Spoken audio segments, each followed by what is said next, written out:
Mon indique m'avait conseillé de m'intéresser à la ville de Schirmeck. C'est trop beau pour être vrai, m'avait-il dit avant de me fournir les documents qu'il avait pu récupérer en toute discrétion.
Je ne connaissais absolument rien de cette affaire, mais je décidai tout de même d'étudier le dossier afin de découvrir ce qui se tramait derrière tout ça. Il fallait que j'en découvre un tout petit peu plus en me rendant sur place. J'emportais donc avec moi le strict nécessaire, ma veste, mon chapeau, mon professionnalisme et le tout dernier modèle de caméra miniature sorti en 1961, soit l'année dernière. Le tout camouflé dans un discret petit carton.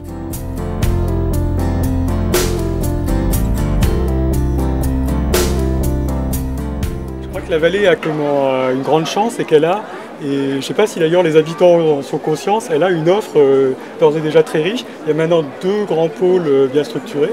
Il y a la maison de santé pour l'offre de premier recours, comme on dit, médecine générale, infirmière, et puis la clinique Saint-Luc, qui est le 2e pôle de santé, avec une offre extrêmement diversifiée. Quand on regarde de près ce que la clinique propose aux habitants, c'est une offre de très grande qualité et de très grande diversité.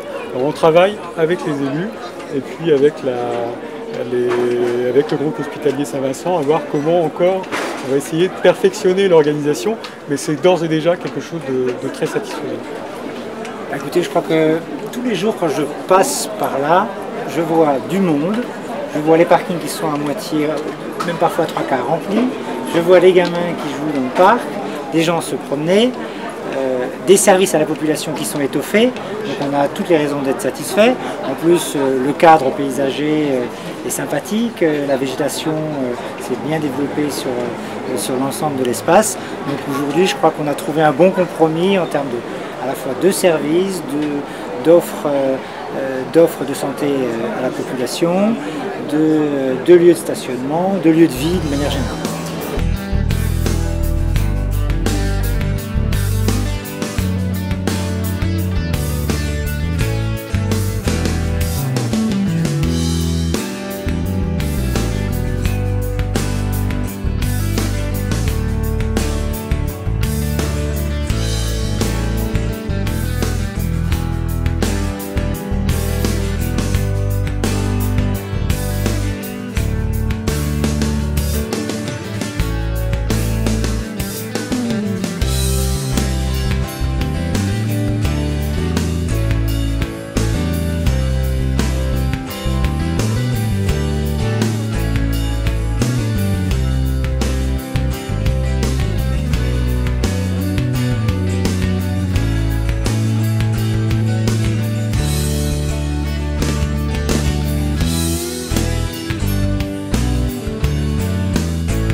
Oui, alors cette sortie-là me paraît importante parce que ça nous permet quand même de réunir les membres du conseil municipal, des services techniques, des services administratifs et en même temps d'y faire un petit peu une journée festive, à savoir on se réunit pour casser la croûte, pour être ensemble, pour faire un petit peu du lien entre nous et je crois que c'est une bonne chose que de perpétuer chaque année ce genre de manifestation.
Qui pouvait bien être cette jolie petite poupée?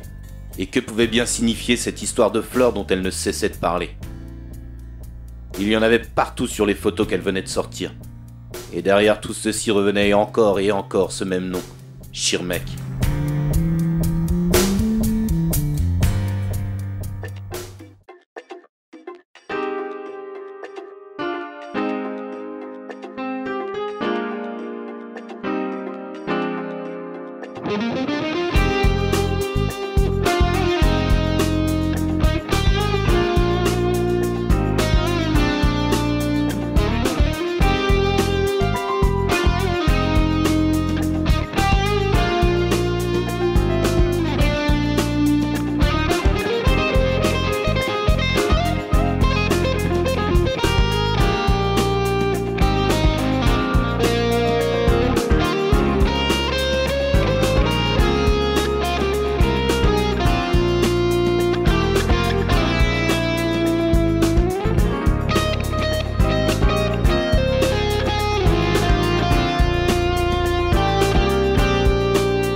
Je devais contacter mon indicateur et le prévenir que tout ceci n'était pas uniquement en rapport avec Schirmeck.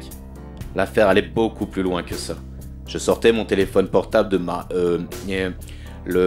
mon stylo et du papier afin de lui faire parvenir le message.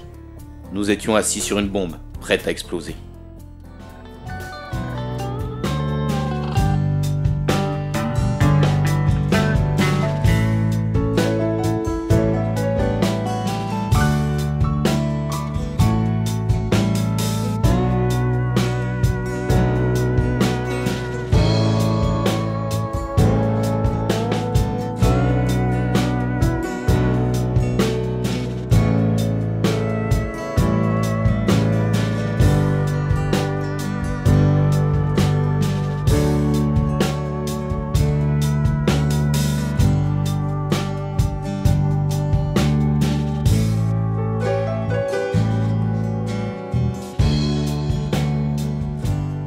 Je n'avais même pas 16 ans. Même 8 jours avant mes... 8 jours avant vos 16 ans. C'est-à-dire le 21 novembre et j'avais 16 ans le 28. Si on ne partait pas, on risquait que les parents soient déportés. Il y a eu le cas au village, n'est-ce pas? Alors, qu'est-ce qu'on fait? On entendait bien le canon.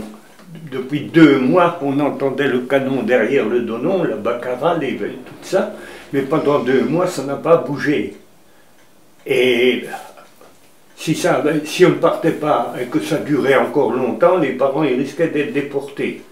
On est resté 8 jours en caserne et on est monté au front, donc de l'Elbe, Magdebourg sur l'Elbe. On est monté au front sur l'Oder, sur le front russe, sur l'Oder, à pied. La moitié du chemin à pied. Alors là, le matin, pour 46 hommes, on recevait à peu près, je ne peux pas dire, ça ne devait pas le faire, mais peut-être une trentaine de litres un jus noir sucré. Et 2 sacs, des sacs de papier, quoi. De pain séché, ce qui représentait à peu près 2 rondelles de pain, comme ça, tout dur, séché, comme des biscottes. Quoi.